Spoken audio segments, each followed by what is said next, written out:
سلام. لویه جرگه مشورتی رهایی 400 زندانی طالب را تایید کرد.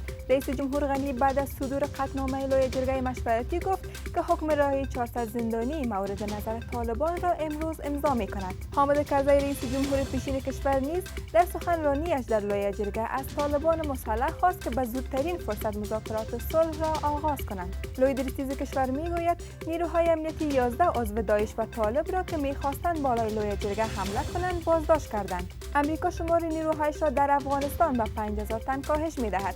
مارک اسپر وزیر دفاع امریکا گفته است که خروج نیروهای امریکایی ادامه خواهد داشت. رحمت الله نبیل رئیس پیشین امنیت ملی میگوید پاکستان به امریکا به ناتو راه محفوظ خروج فراهم می‌کند و در پروسه صلح افغانستان کمک نمی‌کند. وی افزوده است اسلام آباد اکنون نیز سرپرستی طالبان و داعش را می‌کنند. و نصرت الله حق پرست ورزشکار افغان با شکست دادن الکساندر مونوز حریف امریکایی‌اش در مسابقات UFC برنده کپ قهرمانی شد.